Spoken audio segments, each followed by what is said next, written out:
What's up, everyone? This is Teddy again. I guess I'm gonna put a bow tie on this whole thing. Told you I was gonna come back and tell you our bond with Israel, but really, it's more like our bond with everyone. Um, so let me start off with the bond with Israel. Um, King David and Queen Sheba, long time ago, back in the biblical times, uh, had a connection. They made a connection. She traveled to Israel and they, I guess for lack of a better word, they hooked up using 21st century language, and Queen Sheba had a baby by King David. So I guess in a way, if you could say that Ethiopia is the mother, or Queen Sheba is the mother of Ethiopians, and King David is the father of Ethiopians. And so in that way, there's a common bond. But really, in a way, we're all interconnected. Humanity started at one place. There's a lot of debates as to where that is, but according to most scientists, uh, the human life began in quote unquote East Africa, which I've already explained to you that Africa was once called Ethiopia, so it really started in East Ethiopia, which is modern day Ethiopia. And then from that point on, we evolved and we transversed the world and we populated the world. So our bond between Ethiopia and Israel is biblical and is real. Um, but beyond that, and for me, this is not necessarily politics, or this is not necessarily, uh, I'm not trying to be divisive by saying that our bond between Ethiopia and Israel is one.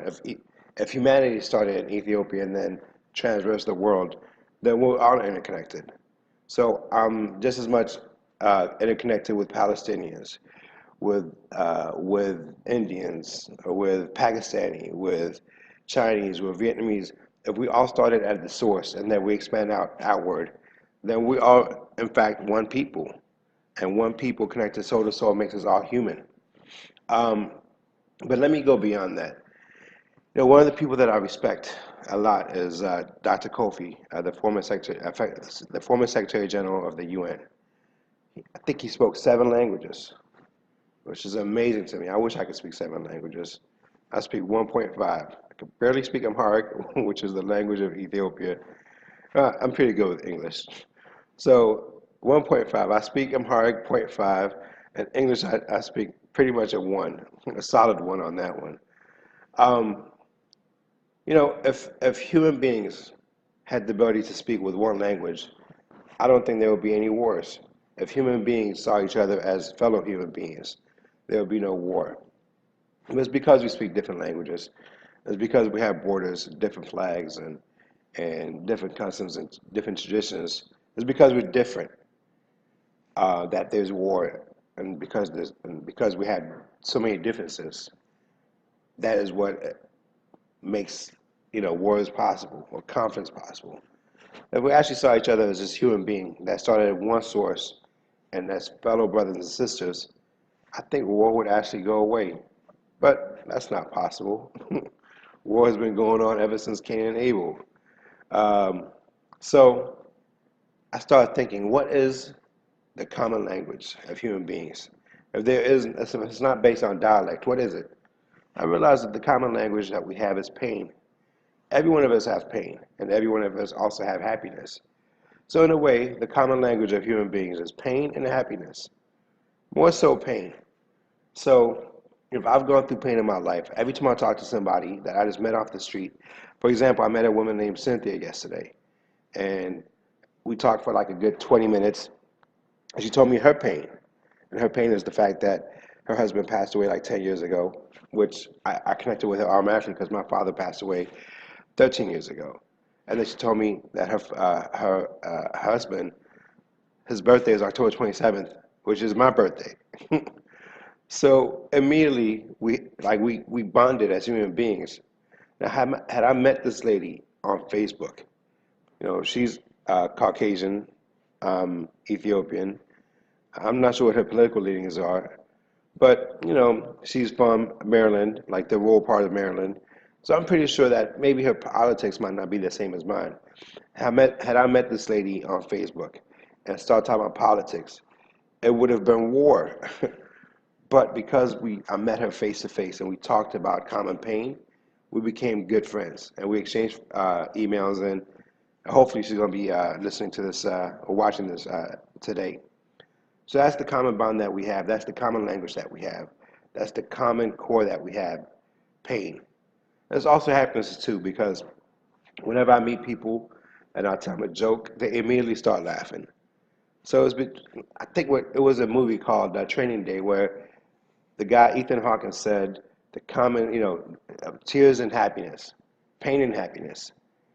The minute that I tell you my pain, you will see me as a human being. The minute that I tell you something funny, you will see me as a human being. But where we're at right now, I think it's like technology has made us more and more uh, unable to see the common humanity in each other. What we see now is some amorphous individual and entity. So the more the technology advances, the less we see each other as human beings. So, it goes all the way back, but let's just talk about, you're driving a car, somebody cuts you off. You don't know them, you don't see a face, you don't see a human being. You immediately cut them out, you flick them off, and you walk away. But if you see that same person in a Safeway, or a Giant, or a CVS, and they cut you off with a shopping cart, you don't cuss them out. You forgive them.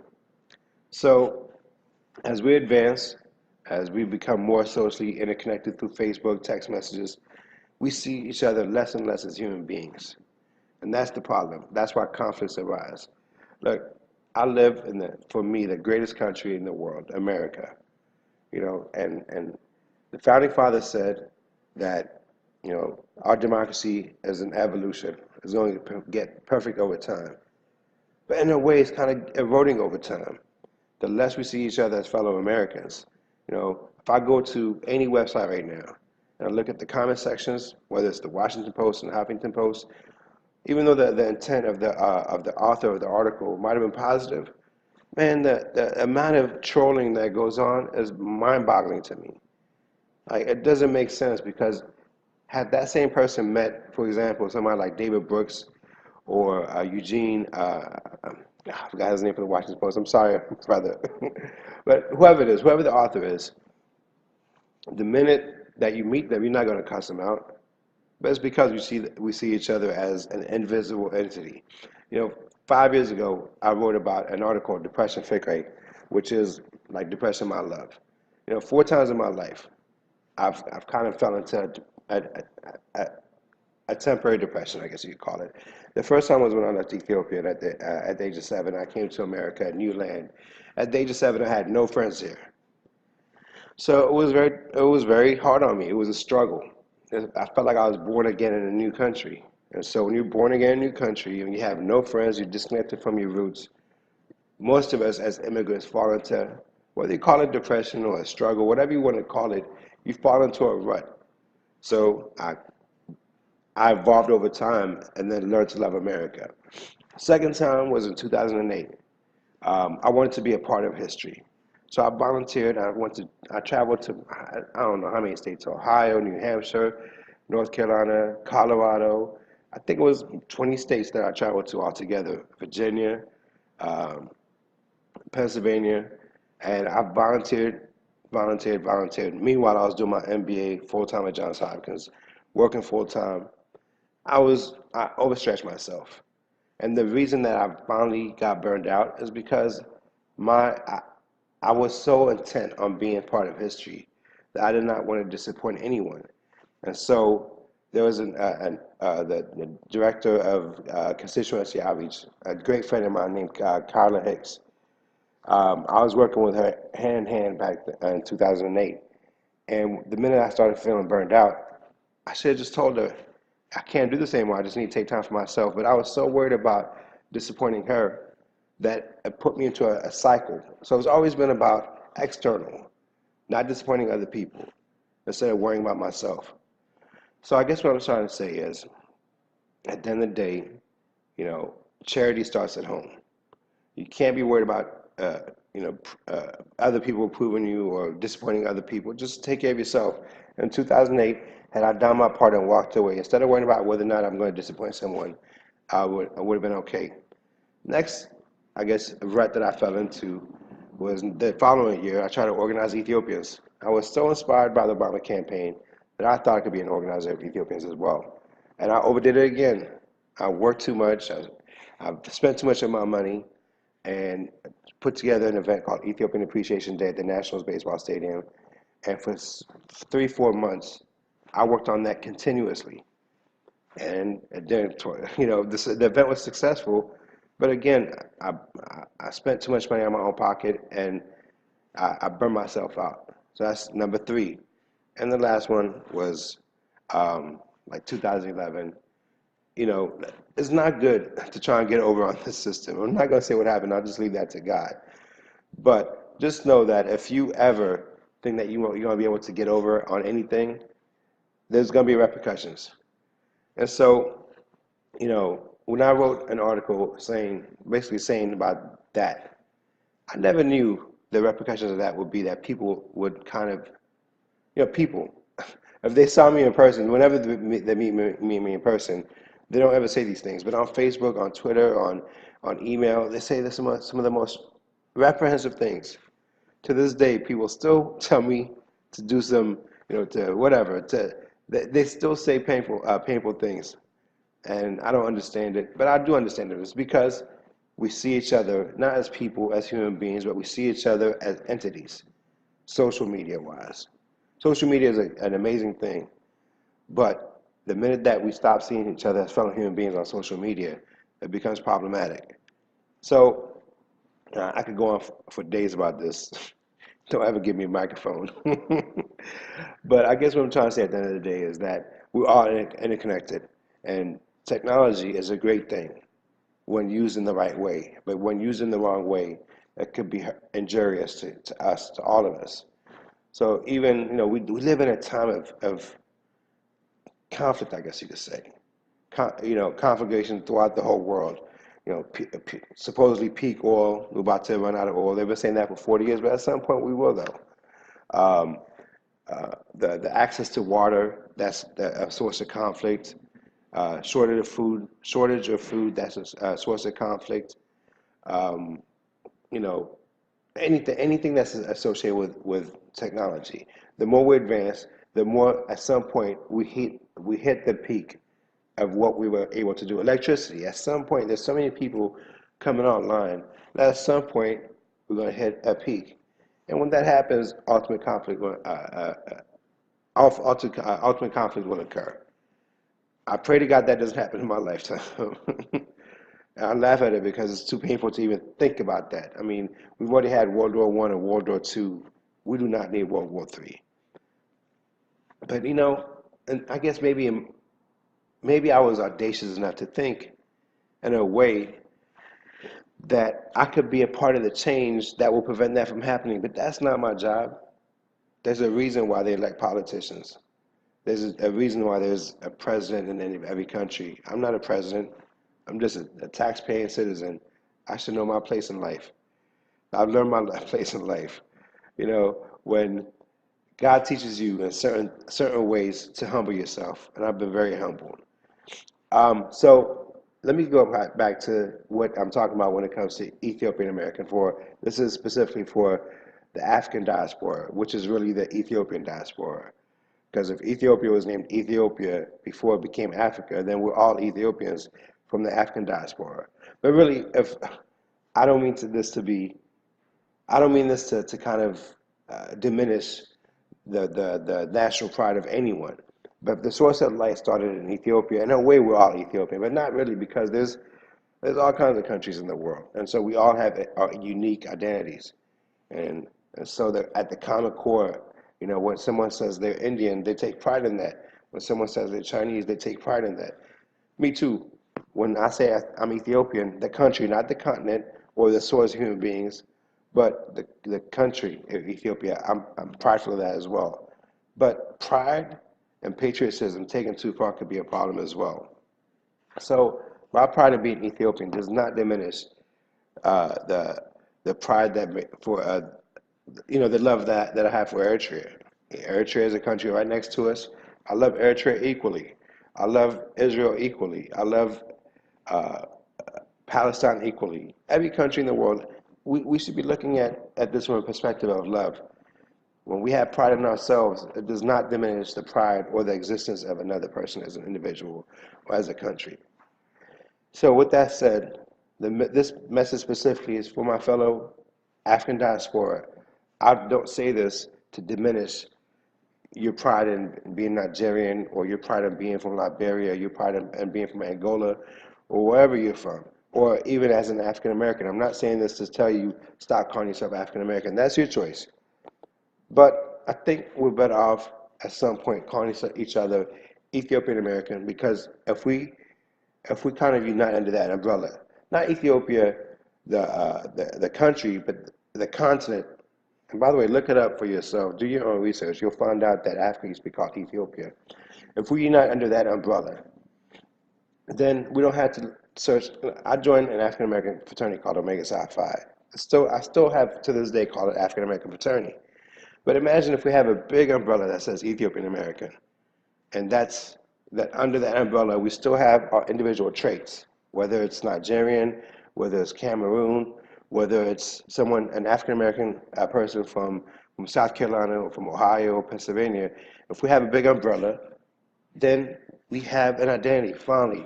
Like I said, African Americans in America have been looking for an identity for 400 years. You know, they've called each other Negro, Negroid, colored, Afro American, African American. All this is a quest to stop being on the exodus and to actually find redemption. Whether redemption, I think, humbly suggest to you, could be calling yourself Ethiopian American. But you know what, though?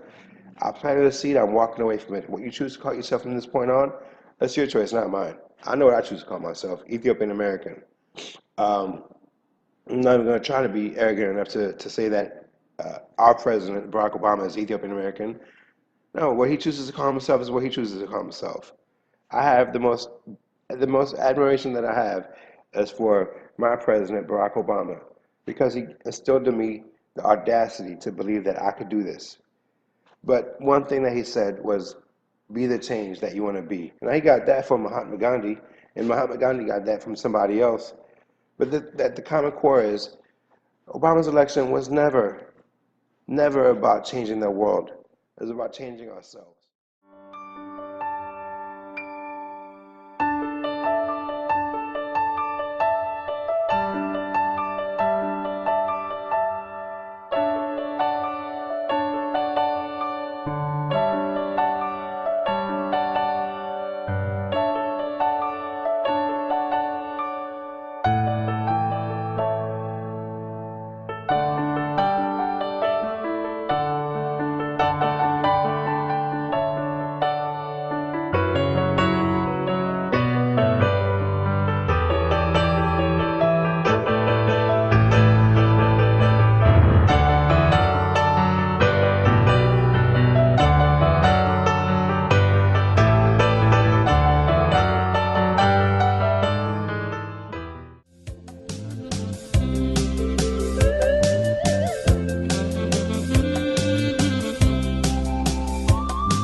road, road. It doesn't so much the name, but I missed him anywhere too late. I started to look for trouble, and I got a lot road, road.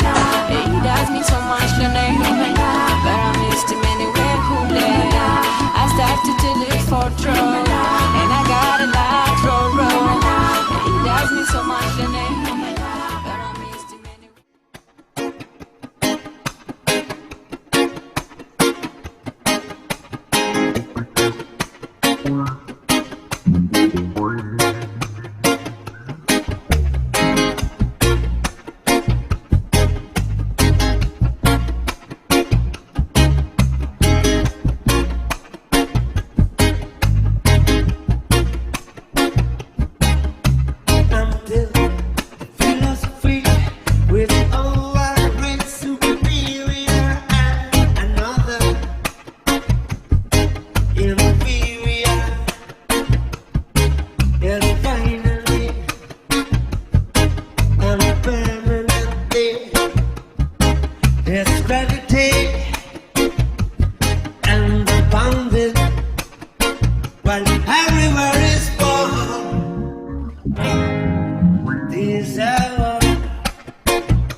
No more trouble.